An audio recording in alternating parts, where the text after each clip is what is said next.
मोहनदास करमचंद गांधी 1869 से 1948 ये इनका जीवन काल है, समझ सकते हैं। प्रसिद्ध तौर पर बापू अथवा राष्ट्रपिता के रूप में जो जाने जाते थे, वो एक राजनीतिज्ञ की तुलना में आध्यात्मिक नेता अधिक थे। उन्होंने भारत को आजादी की प्राप्ति दिलाने में बरतानिया हुकूमत के खिलाफ सत्य और अहिंसा का सफलतापूर्वक मुख्य हथियार के रूप में प्रयोग किया। 1915 से 1948 तक भारतीय राजनीति पर उनका पूर्ण रूपेण दबदबा कायम रहा। उनकी मृत्यु 30 जनवरी 1948 को एक धर्मांध के द्वारा हो गई। उन्होंने अपनी आत्मकथा माय एक्सपेरिमेंट्स विद ट्रुथ अर्थात सत्य के साथ मेरे प्रयोग और अनगिनत अनुच्छेद जो उन्होंने युवा भारत के लिए लिखे हैं और वक्तव्य जो उन्होंने विभिन्न अवसरों पे दिए हैं उनको न केवल एक वास्तविक विचारक बल्कि एक महान विशुद्ध मुहावरेदार अंग्रेजी के विशेषज्ञ के रूप में भी प्रकट करते हैं। निम्नलिखित गद्यांश इंडियन सिविलाइजेशन एंड कल्चर अर्थात भारतीय सभ्यता और संस्कृति में महात्मा गांधी जी भारतीय सभ्यता के सुदृढ़ बुनियाद की बातें करते हैं जो गुजरते हुए समय के साथ सफलतापूर्वक कायम है, डटी हुई है। पश्चिमी सभ्यता जिसकी प्रवृत्ति वस्तुओं से विशेष लाभ प्राप्त करने की रही है, भारतीय सभ्यता जो नैतिकता के मूल्यों को ऊपर उठाते हैं के साथ मेल नहीं खाती है। तो प्रॉब्लम क्या, यहाँ बात किसकी हो रही है? दरअसल पश्चिमी सभ्यता जो है वो वॉशिंग मशीन तरह तरह की चीजों के ऊपर जोड़ देते हैं, मोबाइल फोन वगैरह के और या फिर वीडियो गेम्स वगैरह के। लेकिन हम लोगों की अपनी जो सभ्यता है ईस्टर्न कल्चर, उसमें कबड्डी जैसे खेलों को, गिल्ली डंडा जैसे खेलों को या पकड़ धावक प्रतियोगिता को बहुत ज्यादा अहमियत देते हैं, छुआछूत को। अब थोड़ा सा हम लोग आगे चलते हैं तो कहानी की शुरुआत करते हैं। और आदर्श कभी भी मेल नहीं खाता है, वैसे भी देखा जाए तो भौतिकवाद से। देखिए कहानी का शीर्षक है, यहाँ पे हम लोग फिर से एक बार समझ ले, इंडियन सिविलाइजेशन एंड कल्चर। अगर मेरे दृष्टिकोण से देखा जाए तो जो सिविलाइज करने का काम करता हो उसे कहते हैं सिविलाइजेशन, और ऐसा सिविलाइज करने का कार्य जो इतिहास में उदाहरण बन करके रह गया हो और शताब्दियों तक चल रहा हो उसे कहते हैं कल्चर, संस्कृति। सिविलाइजेशन का कार्य जब व्यक्ति जिंदा है और चल रही है, जैसे सचिन तेंदुलकर की, तो वो हो गया सभ्यता, सिविलाइजेशन। लेकिन अगर वही बहुत सारे लोग मर गए हैं, राम और कृष्ण, लेकिन युगांतकारी है उनका चरित्र, उनके द्वारा कही गई श्रीमद् भगवद गीता अमृतवाणी है और अभी भी अस्तित्व में है, तो उनकी चल रही है कल्चर, संस्कृति। अब थोड़ा सा हम लोग आगे चलते हैं कहानी पे। पैराग्राफ 1 का हिंदी करते हैं अभी हम लोग जानते हैं, थोड़ा सा अच्छे से समझ लेते हैं इस रिलेशन को। गांधी जी के लफ्जों में गांधी जी क्या करें? मेरा मानना है सभ्यता जिसका अभ्युदय हमारे भारत देश में हुआ है उसका वो संसार में बेजोड़ है, उसका कोई तोड़ नहीं है, कोई जोड़ा नहीं है। कोई भी चीज उसके तुल्य नहीं हो सकती है जिसके बीज हमारे पूर्वजों ने बोए हैं। रोम चले गए, ग्रीस के साथ भी वही भाग्य हुआ।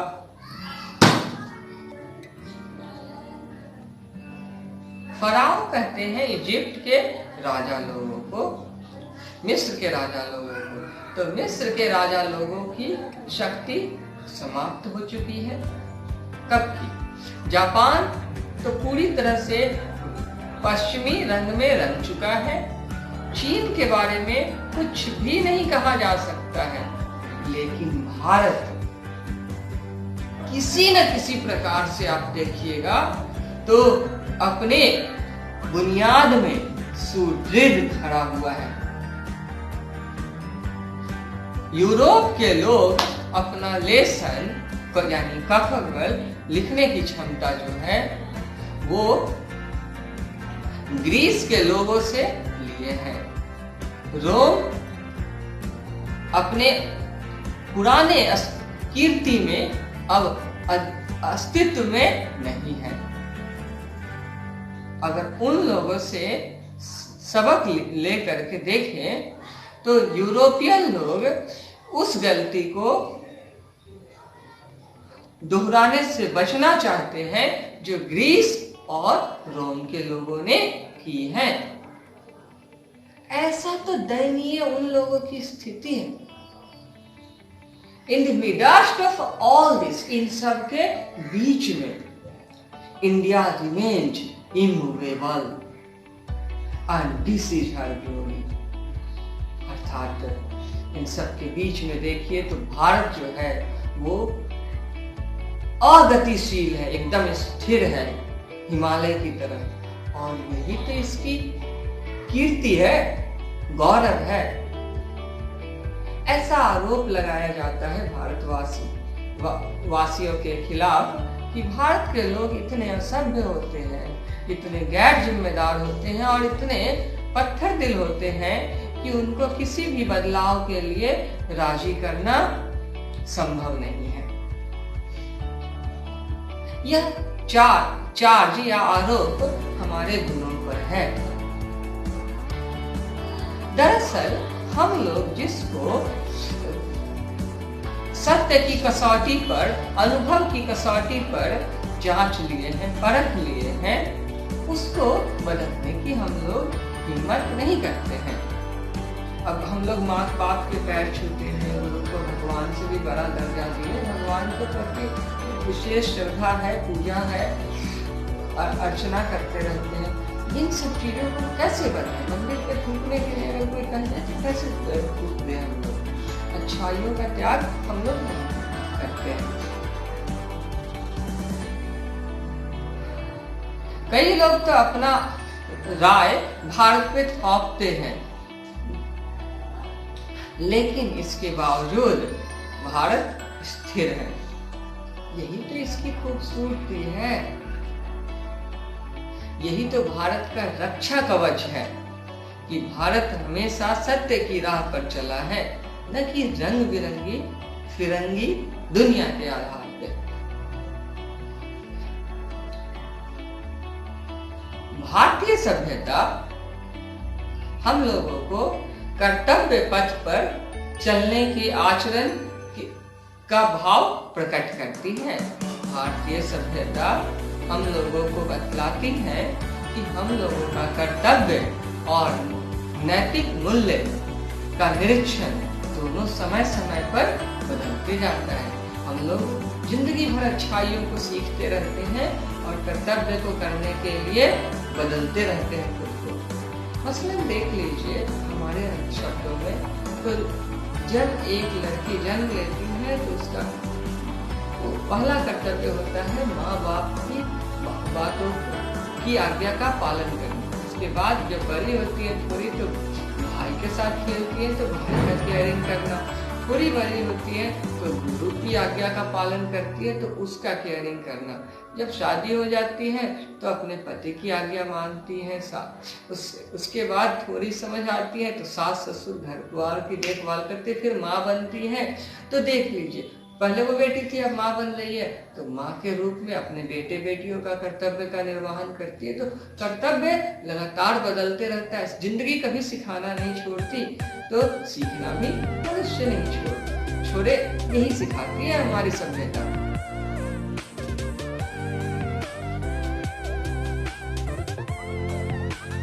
दरअसल नैतिकता के मूल्यों को निरीक्षण करने का मतलब होता है हमें अपने मस्तिष्क और अपने उत्तेजनाओं पर काबू पा लेना। हम लोग अपने मस्तिष्क और अपने लतों पर काबू पाए, उसको नियंत्रण में रखने वाले उसके स्वामी बने, न कि मन के हिसाब से हम लोग चले। इसीलिए हम लोग खुद को जानते हैं। खुद को जानते हैं। गुजरात में सभ्यता का अर्थ सदाचरण बताया गया, यानी अच्छा आचरण, मन क्रम वचन से अच्छे कार्य करना। यदि ये परिभाषा सही है तो जैसा कि अनेक लेखकों ने दिखलाया है, भारत को किसी भी व्यक्ति से कुछ भी सीखने की जरूरत तो नहीं है। दरअसल ये सिखाने के लिए जाना जाता है, और ये जैसा है इसे वैसा ही रहना चाहिए, और सारे देश को, विश्व को इससे सीखना चाहिए। हम लोग ने ध्यान दिया होगा कि मन, मस्तिष्क एक बेचैन पक्षी है, और मन हमेशा उड़ते रहता है, और इसे जितना मिलता है उतना ही और चलता है, और स्टिल असंतुष्ट रहता है। मतलब कभी शांत रहता ही नहीं, संतुष्ट होता ही नहीं। जितना दरअसल हम लोग भोग विलास के चीजों में लिप्त कर लेते हैं, उत्तेजनाओं में लिप्त कर लेते हैं, उतना ही हम लोग अनियंत्रित हो जाते हैं। हमारे पूर्वज लोगों ने इसीलिए हम लोगों को भोग विलास के चीजों में लिप्त रहने के लिए एक सीमा निर्धारित कर दी है। इसलिए हमारे पूर्वजों ने हमारे लिप्तता के लिए या भोग विलास में संलग्नता के लिए एक सीमा रेखा निर्धारित की है। उन लोगों ने देखा कि खुशी जो है वो बहुत हद तक मानसिक स्थिति है। एक व्यक्ति आवश्यक नहीं कि वो अमीर हो तो खुश हो, और दुखी हो क्योंकि वो गरीब है। अमीर लोग अक्सर नाखुश या दुखी या उदास देखे गए हैं, और गरीब लोग खुश देखे गए हैं। करोड़ों लोग जीवन भर गरीब रहते हैं। इन सब फिर भी वो खुश रहते हैं। इन सब का अवलोकन करने के बाद हमारे पूर्वज लोगों ने हमें भोग विलास से और सुख सुविधाओं से दूर रहने की सलाह दी है। हम लोगों ने अभी तक उसी पूर्वज के प्रकार वाली खेती को अपनाए हुए हैं जो प्राचीन समय से चली आ रही है। वही हल और बैलों वाली कृषि को अहमियत देते हैं, बैलगाड़ी को खेती के लिए अहमियत देते हैं। हम लोग आज भी उसी प्रकार के कुटिया में या झोपड़ी में रहना पसंद करते हैं जो प्राचीन समय में हम लोग के पास थी। और हम लोगों की शिक्षा प्रणाली भी स्वदेशी है। जो प्राचीन समय से चली आ रही है। हम लोगों के पास जीवन को बर्बाद करने वाली कोई भी शिक्षा पद्धति या प्रतियोगिता या दौर नहीं है। हम में से हर एक व्यक्ति अपना वही सामान्य व्यापार या फिर पेशे का अनुसरण करता है जो हमारे पूर्वज लोगों ने निर्धारित किए थे।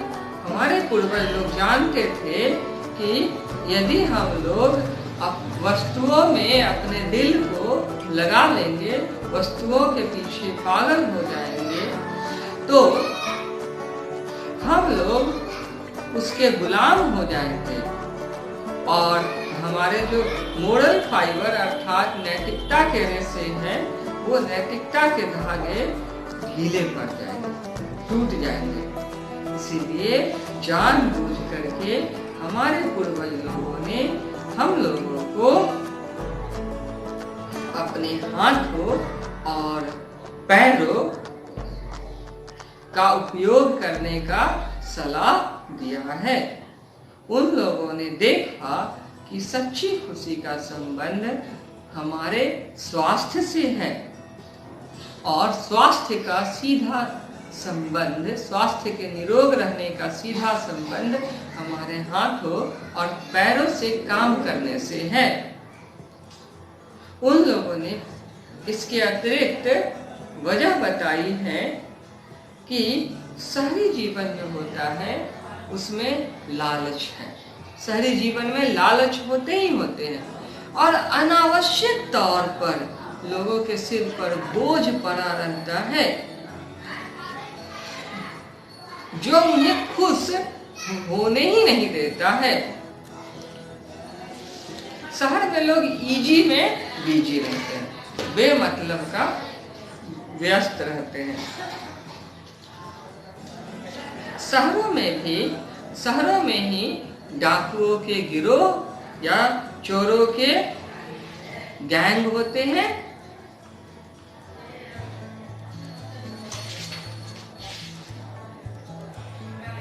शहरों में वेश्यावृत्ति और अनेक प्रकार की कुप्रवृत्तियां प्रचलित हैं, जिससे गरीब लोग और ज्यादा गरीब होते जा रहे हैं और अमीर लोग और ज्यादा अमीर होते जा रहे हैं। शहरों में अमीर लोग जो हैं वो गरीब लोगों का शोषण करते हैं। ये भी एक कारण है गरीब लोगों के और गरीब होने का। इसीलिए हमारे पूर्वज लोग गांव से ही संतुष्ट थे। उन लोगों ने देखा, हमारे पूर्वजों ने देखा कि राजा की शक्तिशाली तलवार जो थी वो नैतिकता के मूल्यों के आगे झुक जाती थी। बड़े बड़े राजा अपना सिर का ताज और अपना तलवार अपने ऋषि मुनियों के चरणों में रख देते थे ताकि वो सार्वभौमिक शासन कर सके, सभी के दिलों पे राज कर सके।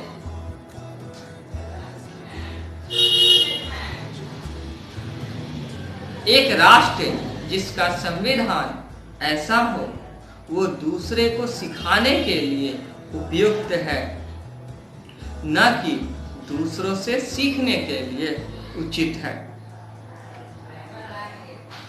इस राष्ट्र के अपने दरबार होते हैं, यहाँ पे वकील होते हैं, अपने चिकित्सक होते हैं, लेकिन चाहे दरबारी लोग हो, वकील लोग हो या वैद्य लोग हो, ये सब अपने सीमा में ही रहते हैं। हर एक व्यक्ति जान जाते थे उन दिनों हमारे पूर्वजों के टाइम में कि ये जो प्रोफेशन है, पेशा है, चाहे दरबार में काम करने का पेशा हो राजा के दरबार में, या फिर आप देख लीजिए वकालत करने का पेशा हो या फिर इलाज करने का पेशा हो, ये अच्छा नहीं है। दरअसल लोग कि बीमार पड़ते ही नहीं थे और इलाज से परहेज अच्छा को अहमियत देते थे। और इन सब से बढ़ करके वकील लोग, वैद्य लोग और डॉक्टर लोग जिसको कहते हैं, या पुलिस वाले आज की तरह लोगों को उन दिनों लूटते नहीं थे। आज तो 3 चीजों से मेरा मानना है दूर ही रहना चाहिए। इसके चक्कर में पड़े तो पूरा घर का ईंट तक गिर जाएगी। जिनमें से एक तो डॉक्टर ही है, अगर डॉक्टर लोग सुन रहे हो तो बुरा नहीं माने। दूसरा वकील है, कोर्ट कचहरी के चक्कर नहीं पड़ने चाहिए। और तीसरे हैं पुलिस वाले। दरअसल ये पेशा अच्छा नहीं माना जाता था और ये लोग लोगों पर आश्रित हुआ करते थे, न कि लोगों के मालिक हुआ करते थे। आज तो डॉक्टर लोग लोगों को मालिक हो गए हैं और पता नहीं क्या क्या चीजें निकाल करके, ऐसे सुनने में आता है, बेच देते हैं। न्याय जो है उन दिनों प्रशंसनीय और उचित होता था। सामान्य नियम तो यही था कि जहां तक हो सके दरबार से बचा जाए, केस मुकदमों से परहेज किया जाए। उन दिनों कोई भी दलाल नहीं होते थे आज की तरह। बहुत सारे लोग हैं आज जो अपने स्वार्थ सिद्धि के लिए और बड़ी बड़ी संस्थाओं के नाम का झांसा दे करके, लालच दे करके, लूट करके ले जाते हैं पैसों को। तो ऐसे घपलेबाज लोग भी नहीं हुआ करते थे।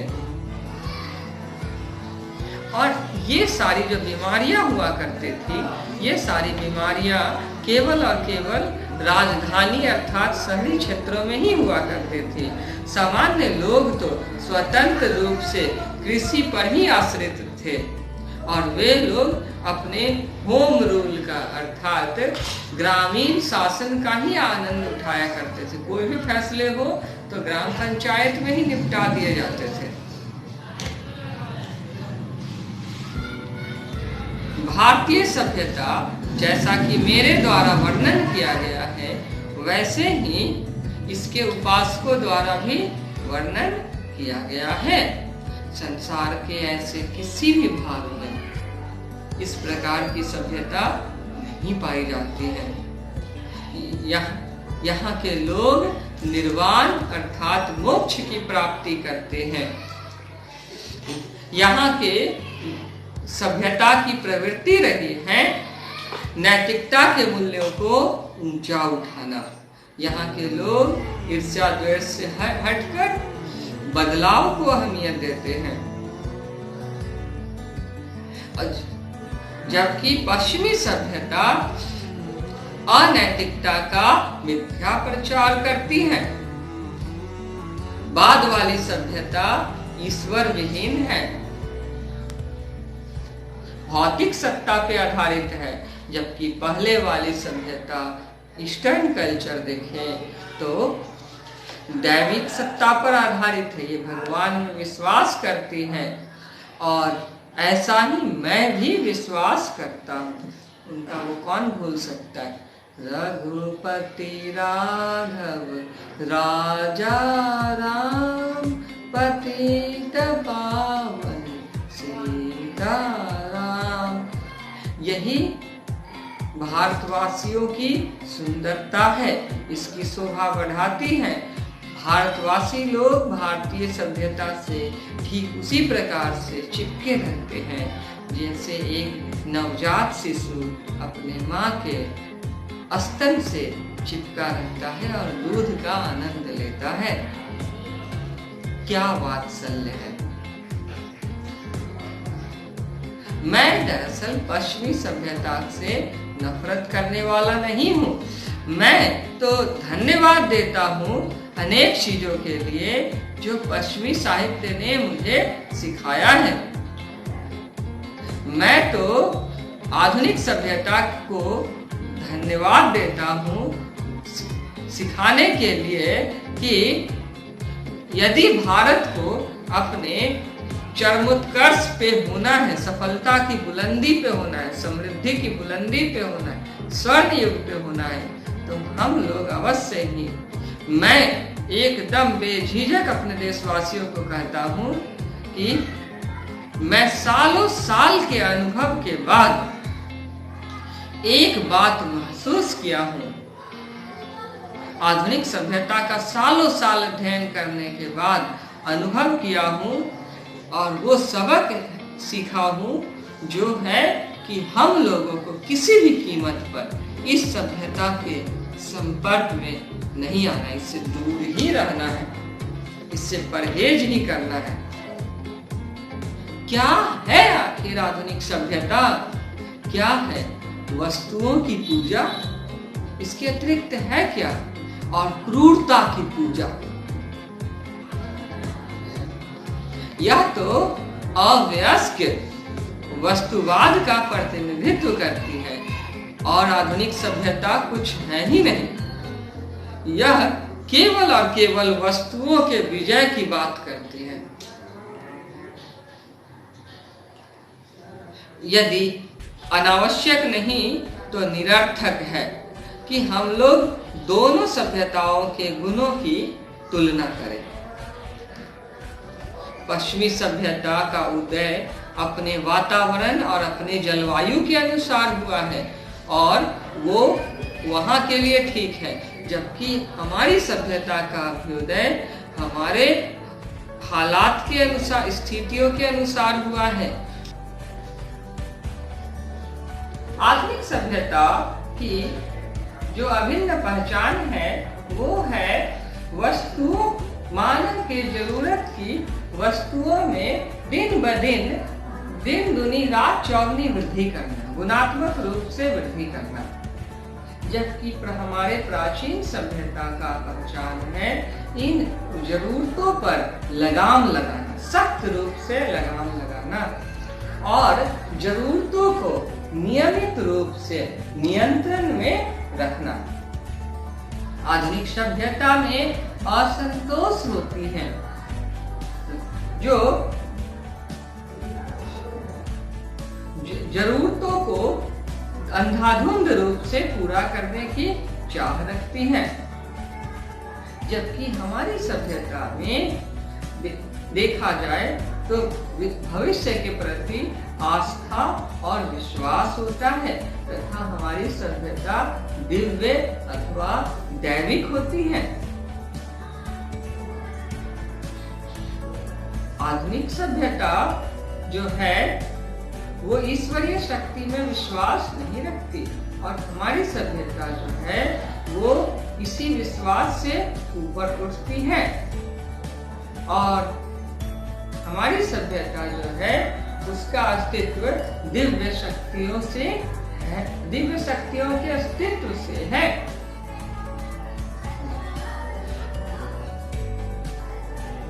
कुछ आधुनिक आविष्कार जो बेहद ही प्रतिभाशाली परिणाम के रूप में सामने आए हैं, पागलपन की सीमा को लांघ करके बनने वाले हैं, जिसे रोका नहीं जा सकता, वैसे बेलगाम है। और मुझे इस बात में कोई शक नहीं है कि यदि इसे रोका नहीं गया तो मानव जो है वो विनाश के कगार पर चला जाएगा। हम लोग आज वस्तु विनिमय प्रणाली का त्याग कर चुके हैं और क्षणिक सुख के चक्कर में पड़ गए हैं, जो कि बहुत अच्छी प्रणाली थी।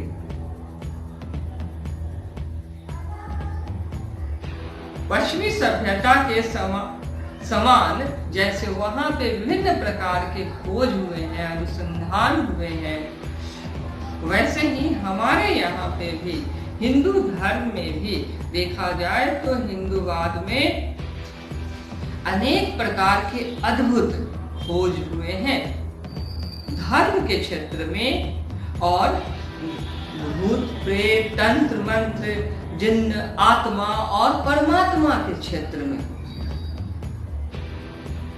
हम लोगों के पास तो इन महान खोजों को देखने के लिए आंखें ही नहीं है। हम लोग तो जो वस्तुएं हैं शहरी क्षेत्र की, उसकी चकाचौंध में ही अपनी आंखों को चौंधिया लिए हैं। जो पश्चिमी सभ्यता ने विज्ञान के माध्यम से किए हैं, हम लोगों को उनकी प्रगति से अपनी आंखों को चौंधियाना नहीं चाहिए, जैसे मेरी आंखें नहीं चौंधियाई हुई हैं। दरअसल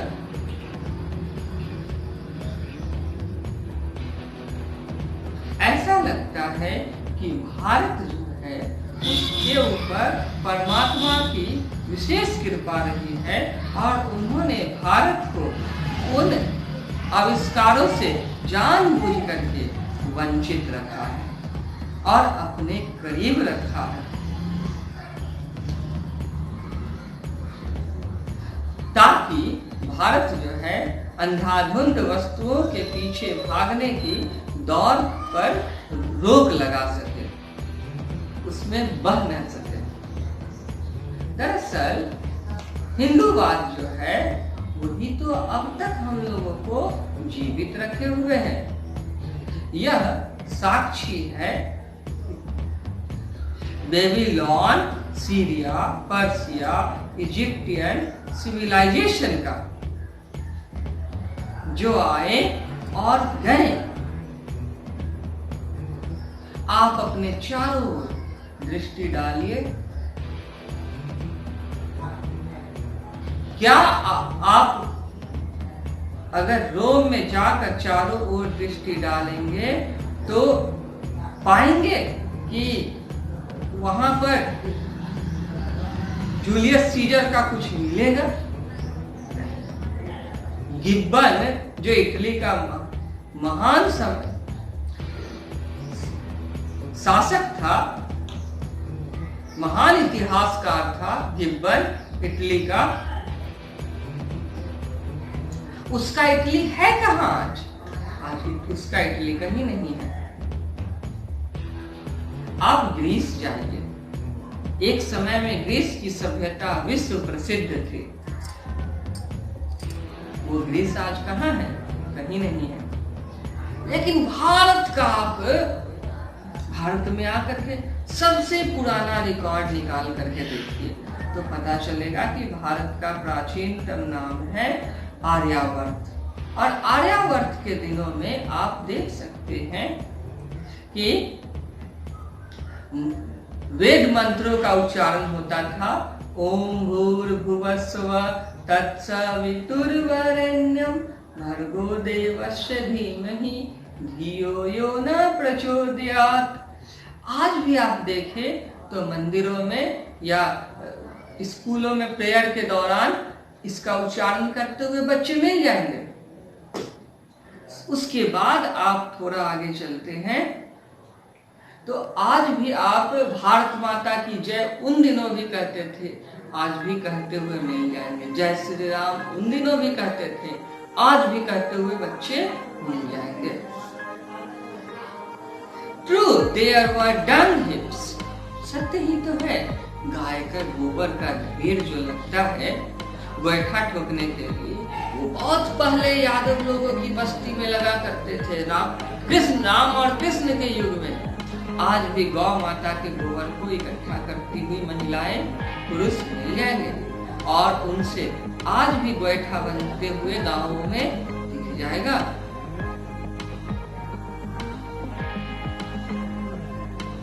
दरअसल वो इन गाय के गोबरों के नीचे बहुत सारे खजानों को उन दिनों दबा दिए जाते थे और इसके पीछे कारण था कि वो लोग जीवित रहना चाहते हैं और हिंदूवाद को भी जीवित रखना चाहते हैं। दरअसल वो हमारे पूर्वज लोग धन दौलत से उत्पन्न लोभ के चक्कर में न पड़ करके आध्यात्मिक सीमा रेखा के अंतर्गत स्वयं को रखना चाहते थे। इसीलिए तो गाय के पवित्र गोबर के स्थान पे खड्डे खोद कर उसके नीचे खजाने को गाड़ दिया करते थे।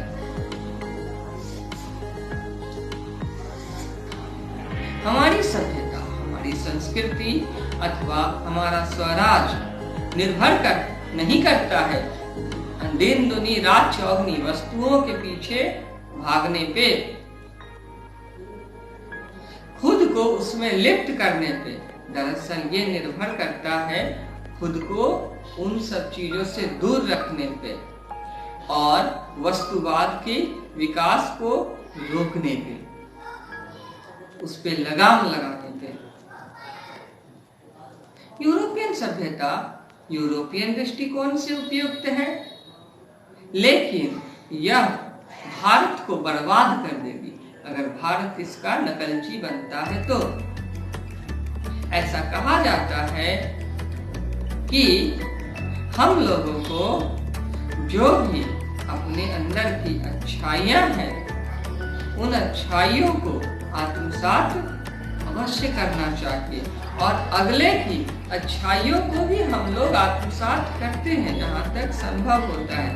लेकिन इसका ये अर्थ नहीं होता है कि हम लोग यूरोप की हर एक बात को अपने जीवन में अपना लें, पश्चिमी हर एक बात को अपने जीवन में अपना लें।